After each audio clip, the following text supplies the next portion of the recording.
housing shortage. It's the number one reason the real estate market is so crazy right now, along with interest rates. But one of the things that towns and counties can do is increase the supply of available homes. And one way to do that is to create new homes. Well, Milford is doing just that. They just approved a brand new apartment complex coming here in Milford on West Avenue.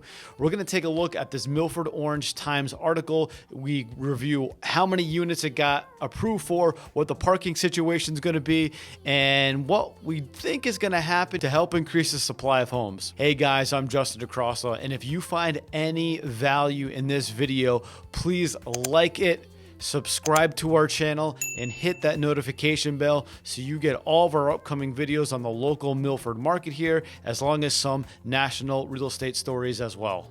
So let's get right into that article in the Orange Milford Times. It's the most recent issue, March 9th, 2023. So we're going to scroll down here. We see Milford Planning and Zoning, okay, scaled down apartment plan. So this was something that has been proposed in the past that it required some additional review, and they came back for a second or third meeting, I'm not sure, and decided on the project, but with a scaled down proposal. Let's see what that scaled down proposal is. Milford Planning and Zoning Board unanimously voted on the 21st to approve a scaled down apartment complex of 553 West Ave. That was vehemently opposed just a few years ago. The new plan cuts the number of units in half. So it used to be 342 units. They cut that down to 189 units. So a little bit of a compromise there, but still a really nice bump in available units coming to this project.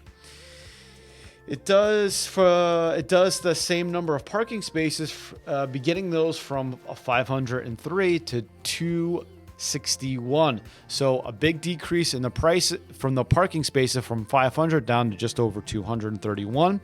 And that's going to, as we'll see later in the article, it's due because they don't want to have a double decker parking structure on the property, which is understandable. Blake Smith, Director of Real Estate Development for the property manager and the owner of Metro 533 LLC, said that reductions would eliminate the need for a multi-level parking garages to help maintain environmental characters of the landscape. That's important to remember. So I'm sure a lot of the neighbors there, as with any new project, really don't love a brand new huge development coming in somewhere right close to the residential homes.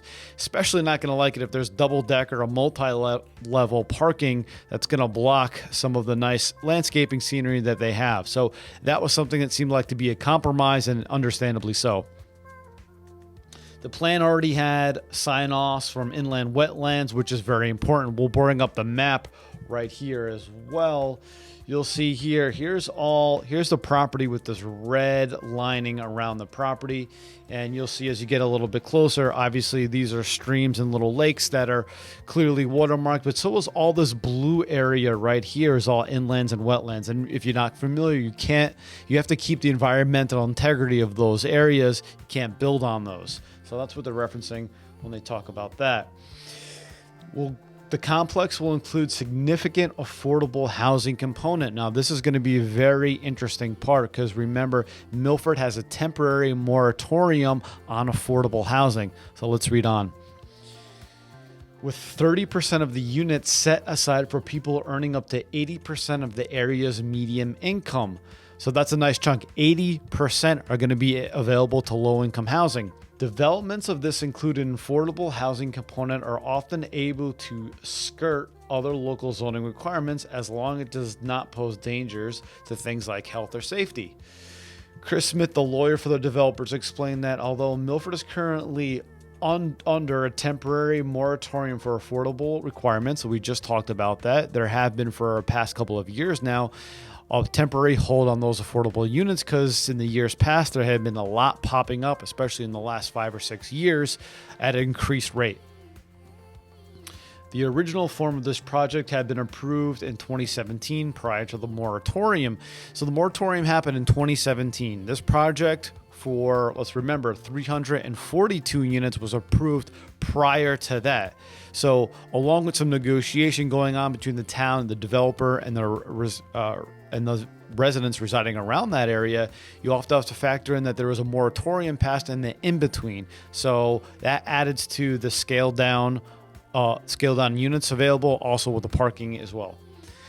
Although there were no public comments on the latest version of this development, its original version drew sharp criticism from mainly the neighborhoods and particularly from the nearby residents of Gloria Commons. Not unusual. If you keep your eye on this stuff, and we have some direct experience with some of these issues developing on land, especially in a lower dense area, any neighborhoods or surrounding areas, no one's really happy when a new structure comes in, but it is the progress wheel spinning in the town and so on.